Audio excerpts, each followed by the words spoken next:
بسم اللہ الرحمن الرحیم۔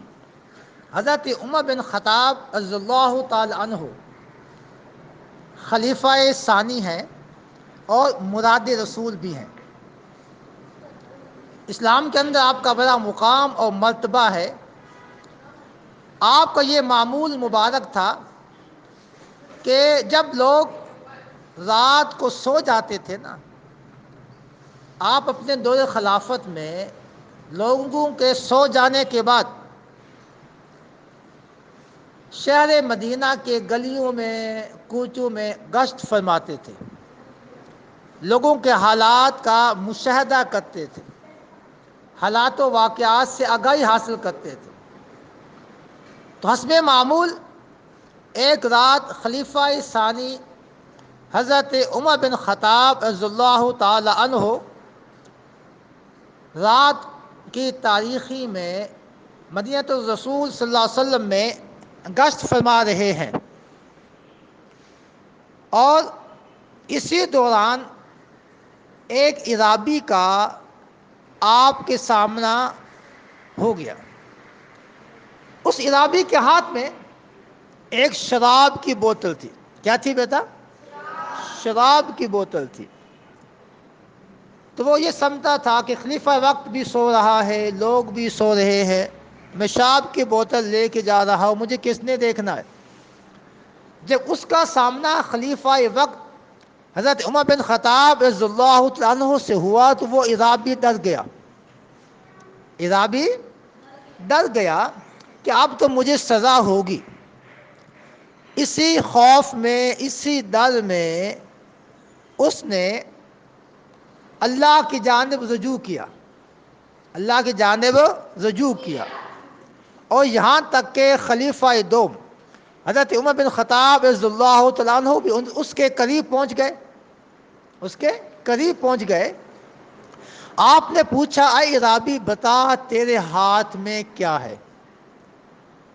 اگر وہ یہ بتاتا ہے کہ شراب ہے تو اسے سزا ملنی تھی، 80 کوڑے لگنے تھے۔ اگر نہیں بتاتا، خلیفہ وقت خود وہ بوتل کھول کے دیکھ لیتے ہیں تب وہ پکڑا جائے گا، پھر بھی سزا ملے گی۔ اب وہ پریشان ہے، ڈر رہا ہے۔ اسی دوران اس نے اپنا لگاؤ اللہ سے لگا لیا، اللہ سے رجوع کیا، اللہ کے بارگاہ میں عرض کی، یا اللہ آج اگر مجھے عمر بن خطاب کے غضب سے، غصے سے، سزا سے بچا لے تو میں توبہ کرتا ہوں، آئندہ میں شراب کا کام نہیں کروں گا، شراب نہیں بیچوں گا، شراب نہیں بناؤں گا، شراب نہیں پیوں گا۔ اللہ کی بارگاہ میں جب رجوع کیا، اللہ بڑا کریم ہے، بڑا ستار اور غفار ہے۔ اللہ اپنے بندوں کی توبہ قبول کرتا ہے، ان کے دعاؤں کو قبول کرتا ہے۔ اللہ اپنے بندوں سے 70 ماؤں سے بھی زیادہ پیار کرتا ہے۔ کتنے ماؤں سے؟ 70 ماؤں سے بھی زیادہ پیار کرتا ہے۔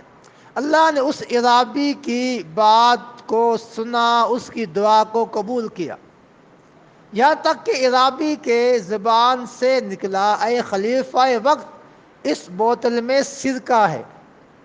اللہ نے اس اعرابی کی دعا توبہ قبول کرتے ہوئے شراب کو سرکے میں بدل دیا، شراب کو سرکے میں بدل دیا۔ جب حضرت عمر رضی اللہ تعالیٰ عنہ نے وہ بوتل پکڑی اور دیکھا، اس میں سرکہ ہی تھا۔ کیا تھا؟ سرکہ تھا۔ تو آپ نے پوچھا، اے اعرابی تو نے اتنی دیر بتانے میں لگا دی، اگر واقعی سرکہ تھا تو پہلے بتا دیتا۔ سرکہ کھانے کی چیز ہے، اس میں کوئی سزا نہیں ہے، کوئی گرفت نہیں ہے۔ تو آپ نے جب یہ پوچھا، اس اعرابی نے کہا، اے عمر اس میں شراب تھی، سرکہ نہیں تھا، میں نے آپ کے خوف سے اللہ سے رجوع کیا، توبہ کی، اللہ نے اس شراب کو سرکے میں بدل دیا۔